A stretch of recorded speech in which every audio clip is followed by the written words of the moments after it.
بسم الله الرحمن الرحيم. الحمد لله رب العالمين، والصلاة والسلام على سيد المرسلين وعلى آله وأصحابه أجمعين. أما بعد، فأعوذ بالله من الشيطان الرجيم. بسم الله الرحمن الرحيم. وقالوا الحمد لله الذي صدقنا وعده وأورثنا الأرض نتبوأ من الجنة حيث نشاء فنعم أجر العاملين.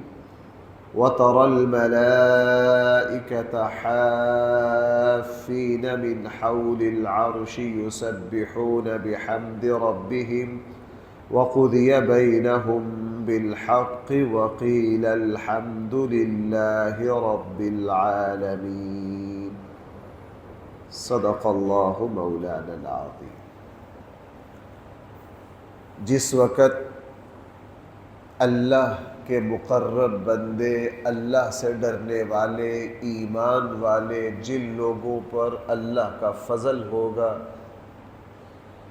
اور جن کو حقیقی معنی میں کامیابی نصیب ہوگی، وہ جنت میں جائیں گے. قرآن کریم ان کے جنت میں جانے کے منظر کو یہاں بیان کر رہا ہے. یہ آیت اور اس نے پچھلی آیت پر پچھلے 2 درسوں میں کچھ مختصر تشریح ہمارے سامنے آ چکی ہے.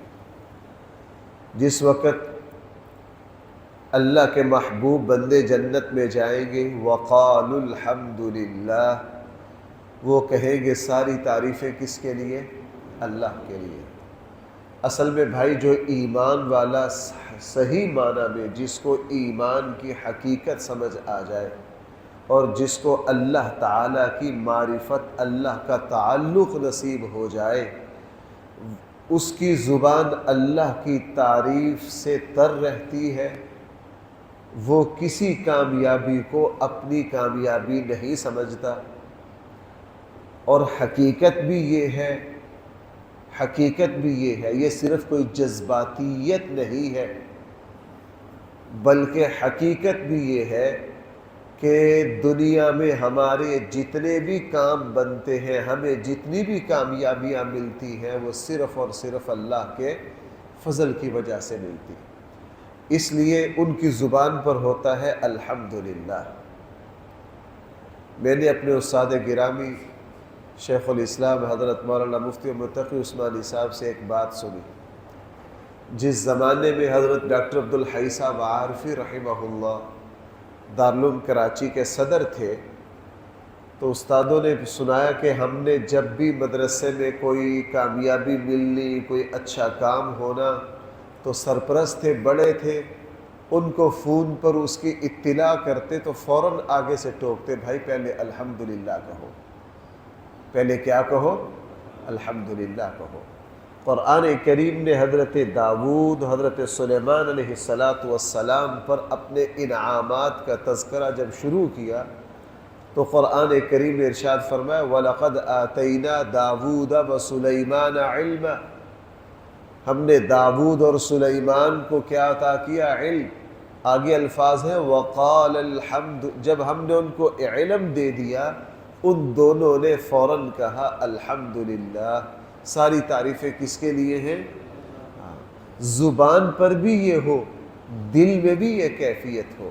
ہمارے یہاں الحمدللہ یہ بھی بہت اچھا اللہ کا فضل ہے کہ زبان پر یہ الحمدللہ الحمدللہ آتا ہے، لیکن دل میں بھی یہ کیفیت ہو کہ میرے مشکل کام جتنے اللہ نے کر دیے، اللہ نے جو کچھ کیا، بھائی وہ سارا کا سارا اللہ ہی نے کیا ہے. یہی دل میں بھائی کیا ہو. اس نے فرمایا وہ جب جنت میں جائیں گے تو پہلا کلمہ ان کی زبان پر کیا ہوگا؟ الحمدللہ. ساری تعریفیں اس اللہ کے لیے. صدقنا وعدہ، جس نے اپنے وعدے کیا کر دیے؟ سچے کر دیے. وہ حدیث قدسی بار بار ہمارے درس میں بھی آتی ہے کہ جس وقت اللہ تعالی جنتیوں کو جنت عطا کر کے پہلی ملاقات اور اپنی زیارت کروائیں گے، اور حدیث مبارکہ میں آتا ہے کہ ایک مومن کے لیے سب سے زیادہ لذت، سب سے زیادہ سکون دینے والا جو عمل ہوگا، جو مرحلہ ہوگا، وہ ہوگا جب اللہ تعالی غیب کے پردے ہٹا کر اپنے بندوں کو اپنی زیارت کروائیں گے۔ غیب کے پردے ہٹا کر بھائی کیا کریں گے؟ اپنی زیارت کروائیں گے۔ تو اس ملاقات میں اللہ تعالیٰ اپنے بندوں سے براہ راست جو باتیں فرمائیں گے، پوچھیں گے، ان میں سے ایک یہ بھی پوچھیں گے کہ اے میرے بندو، کیا میں نے جو تم سے وعدے کیے تھے وہ پورے ہو گئے؟ تو سارے اہل جنت عرض کریں گے اے ہمارے رب، آپ نے ہم سے جو وعدے کیے تھے وہ 100%۔ اس لیے بھائیو ایک بات ذرا ذہن میں رکھیے، اللہ تعالیٰ نے، اللہ کے رسول نے مجھ سے اور آپ سے، ایمان والوں سے جو وعدے کیے ہیں ان کو 100% سچا جاننا ہی ایمان ہے۔ اگر ان وعدوں کے سچائی میں کہیں تھوڑا بہت بھی شک آ گیا تو یہ ایمان کا بہت بڑا نقص ہے۔ بھائی یہ کیا ہے؟ ایمان کا بہت بڑا نقص ہے۔ نماز پڑھنے پر، زکوٰۃ دینے پر، حج پر، تہجد پر، صلہ رحمی پر، سخاوت پر، مظلوم کی مدد کرنے پر، اللہ تعالیٰ سے دعا مانگنے پر، اللہ تعالیٰ کے وعدے ہیں میں تمہیں یہ دوں گا، یوں کروں گا، یوں کروں گا۔ اللہ تعالیٰ کے تمام وعدوں کو 100% سچ جاننا یہ ایمان ہے۔ اللہ تعالیٰ اور اللہ کے رسول کے کیے ہوئے وعدوں میں کسی جگہ شک کا پیدا ہو جانا، بھائی یہ کیا ہے؟ یہ ایمان کی کمزوری ہے۔ وَأَوْرَثَنَا الْأَرْضَ، اور ہم زمین کے، جنت کے وارث بنائیں گے۔ نَتَبَوَّأُ مِنَ الْجَنَّةِ حَيْثُ نَشَاءُ، خوشی خوشی میں جہاں چاہو موج کرو رہو۔ اللہ تعالیٰ فرمائیں گے جاؤ ہماری طرف سے اجازت ہے جہاں تم رہنا چاہو۔ اور جنتی فَنِعْمَ أَجْرُ الْعَامِلِينَ، اس کی تشریح پوری آیت کی کل کے درس میں آ چکی ہے۔ آگے قرآن کریم نے ارشاد فرمایا وَتَرَى الْمَلَائِكَةَ حَافِينَ، آپ دیکھیں گے فرشتوں کو، حافین من حول العرش، وہ فرشتے جو اللہ کے عرش کے دائیں بائیں ہیں، اللہ کے عرش کو لپٹے ہوئے ہیں۔ وہ فرشتے جو اللہ کے عرش کے بھائی کیا ہیں؟ دائیں بائیں ہیں۔ یسبحون بحمد ربہم، وہ اپنے رب کے حمد کی تسبیح کر رہے ہیں۔ بھائی زہ نصیب، وہ فرشتے جو اللہ کے عرش کے دائیں بائیں ہیں کس چیز کی تسبیح کر رہے ہیں؟ اللہ تعالیٰ کی۔ اور میں اور آپ نے ابھی سلام پھیر کے کسی کی تسبیح کی ہے؟ اللہ نے وہ نعمت ہمیں یہی عطا کر دی۔ وہ اتنے مقرب فرشتے کہ اللہ کے عرش کے دائیں بائیں ہیں اور وہ اللہ تعالیٰ کی یہ تسبیح کر رہے ہیں۔ اللہ تعالیٰ نے یہ نعمت مجھے اور آپ کو بھائی کیا عطا کی ہے؟ یہی عطا کی۔ اس لیے اللہ تعالیٰ نے معرفت کی جو صلاحیت انسان کو عطا کی ہے، حقیقت یہ ہے وہ کسی کو عطا نہیں کی۔ اللہ تعالیٰ کی صفات کو سمجھنے کی جتنی صلاحیت انسان میں ہے وہ فرشتوں میں بھی نہیں ہے، وہ فرشتوں میں بھی نہیں ہے۔ اگر انسان ایمان کے ذریعے اللہ کی معرفت کو پا جائے تو حقیقت یہ ہے کہ یہ فرشتوں سے بھی آگے نکل جائے۔ اس لیے بھائیو اپنی زبان کو اللہ کی یاد سے، اپنا اللہ کے ذکر سے تر رکھنا۔ شروع میں محنت کرنی پڑتی ہے، پھر بعد میں یہ چیزیں زبان پر جاری ہو جاتی ہیں۔ بعد میں یہ چیزیں کیا ہو جاتی ہیں؟ دیکھیے آپ حضرات ماشاءاللہ اکثر سمجھدار اور پختہ عمر کے حضرات ہیں سارے، نماز شروع میں مشکل تھی، الحمدللہ اب اس منزل پر پہنچ گئے ہیں کہ اگر چھوڑنا بھی چاہیں تو نماز، جس دن فجر میں آنکھ نہ کھلے اور نماز قضا ہو جائے تو صرف اس دن ہی 8-10 دن تک دماغ کو، دل و دماغ میں ایک تکلیف محسوس ہوتی ہے کہ یار میری آنکھیں نہیں کھلی، میری فجر رہ گئی، میری فجر رہ گئی۔ یہ چیز پہلے دن حاصل نہیں ہوتی، آہستہ آہستہ۔ اور یہی ہے تمام عبادات میں۔ جس چیز کی عادت ڈال لی جائے آہستہ آہستہ بھائی پھر وہ کیا ہو جاتی ہے، طبیعت کا حصہ بن جاتی ہے۔ اور یہ بھی اللہ تعالیٰ کی ایک، میں عرض کروں، یہ بھی ایک خاص مقام ہے جس وقت ایک عمل کر کر کے وہ طبیعت کا حصہ بن جائے، بھائی وہ کیا بن جائے، طبیعت کا حصہ بن جائے۔ ساری شریعت 100% آقا کریم صلی اللہ علیہ وسلم کا مزاج اور طبیعت بن گئی تھی۔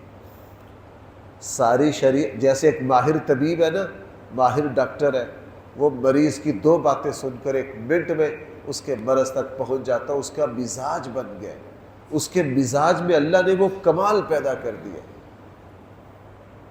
پورا دین آقا صلی اللہ علیہ وسلم کی طبیعت کا حصہ، اور ہم جب مشق کریں گے آہستہ آہستہ بھائی وہ چیز کیا بن جائے گی، طبیعت بن جائے گی۔ اور بھائی ذرا اگلی بات سمجھنا، یہ جو طبیعت کا حصہ بن گئی نا، جس وقت نزاع کی کیفیت شروع ہوتی ہے پھر آگے یہی طبیعت چلتی۔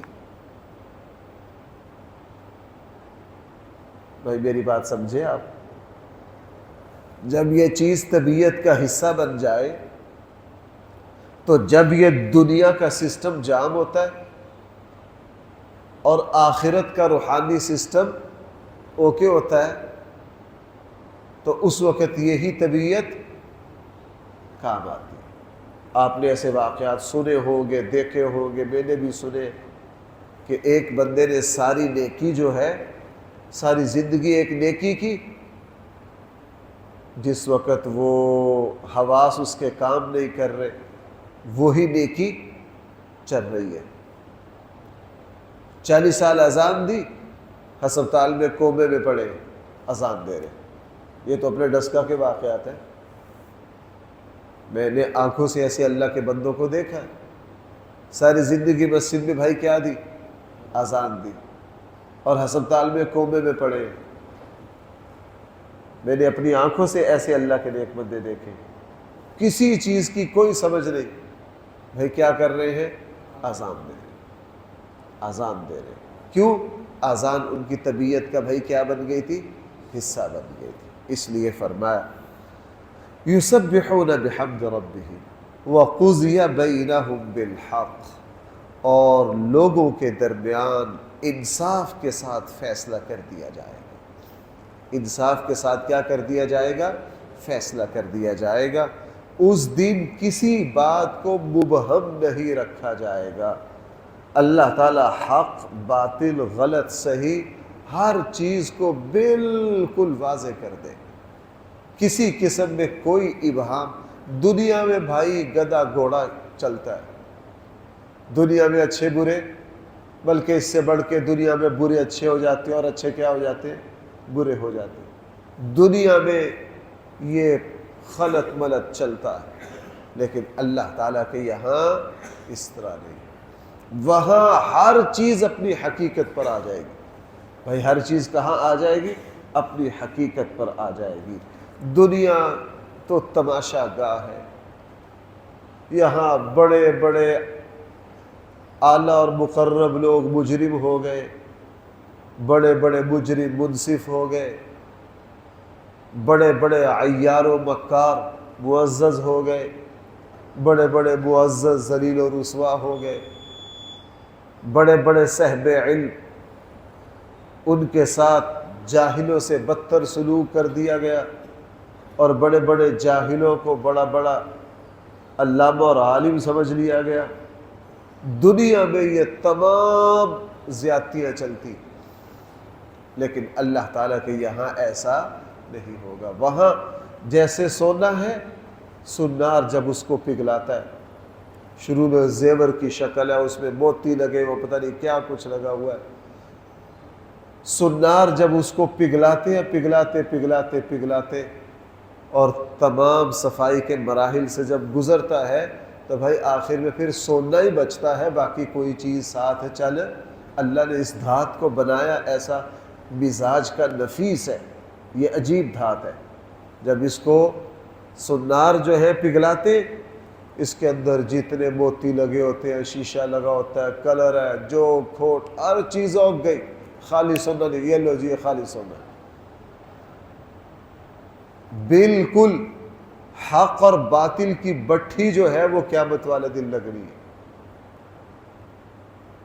سچ اور جھوٹ کی بھٹی وہاں لگنی ہی لگنی ہے، کسی قسم کی کھوٹ وہاں باقی نہیں رہے گی۔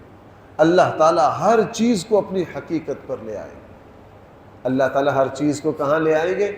ایسا نہیں ہے دنیا میں ایک بندہ اچھا تھا، لوگوں نے برا سمجھ کر ٹھوکریں ماری، وہاں بھی وہ رل جائے، ایسا نہیں ہو سکتا۔ ایسا اللہ تعالیٰ وہاں اس کی سچائی کو سارے لوگوں پر واضح کر دیں، سارے اس کے سامنے بھائی کیا کر دیں گے؟ واضح کریں۔ ایسا نہیں ایک مخلص ہے، دنیا میں اس کے اخلاص کا مذاق اڑایا گیا، اللہ تعالیٰ کے یہاں ایسا نہیں ہوگا۔ اللہ تعالیٰ کے یہاں اس کے اخلاص کا پھل ملے گا ہی ملے گا۔ دنیا میں کیا ہوتا ہے، ایک والد اپنے بچوں کو پالنے کے لیے پتہ نہیں کیا کرتا ہے، ساری زندگی کھپا دیتا ہے، ساری زندگی کھپا دیتا ہے، اپنے بچوں کو پالتے پڑھاتے، پھر آگے شادیاں کرتے، مکان بناتے، اور والد بیچارہ بڑھاپے میں بھی آرام نہیں کرتا، آرام نہیں کرتا، اور اولاد کہہ دیتی ہے ہمارے لیے کیا کیا، ہمارے لیے کیا کیا ہے۔ اور پھر بندہ زندگی کے آخر میں ٹوٹتا ہے کہ جن بچوں کے لیے ساری زندگی کماتے کماتے کمر ٹیڑھی ہو گئی، گھٹنے جواب دے گئے، اور دماغ کمزور ہو گیا، بات یاد نہیں رہتی، آج وہ بچے کہتے ہیں ہمارے لیے کیا کیا ہے۔ بھائی اللہ تعالیٰ کے یہاں ایسا نہیں ہوگا، اللہ تعالیٰ کے یہاں ایسا نہیں ہوگا۔ اللہ تعالیٰ کے یہاں ہر نیکی کی 100% قدردانی دیکھیں گے۔ اس لیے فرمایا وَقُضِيَ بَيْنَهُمْ بِالْحَقِّ، اور فیصلہ کر دیا جائے گا لوگوں کے درمیان پوری سچائی کے ساتھ۔ وَقِيلَ، اور وہاں کہا جائے گا، فرشتوں کی زبان پر بھی، انسانوں کی زبان پر بھی، سب کی زبان پر وہاں کیا ہوگا؟ الحمدللہ رب العالمین۔ ساری کی ساری تعریفیں کس کے لیے ہیں؟ اللہ کے لیے ہیں۔ اللہ تعالیٰ مجھے اور آپ کو صحیح سمجھ عطا فرمائے۔ الحمدللہ رب العالمین، والصلاة والسلام علی سید الانبیاء والمرسلین وعلی آلہ واصحابہ اجمعین۔ ربنا آتنا في الدنيا حسنة وفي الآخرة حسنة وقنا عذاب النار۔ ربنا ظلمنا أنفسنا وإن لم تغفر لنا وترحمنا لنكونن من الخاسرين۔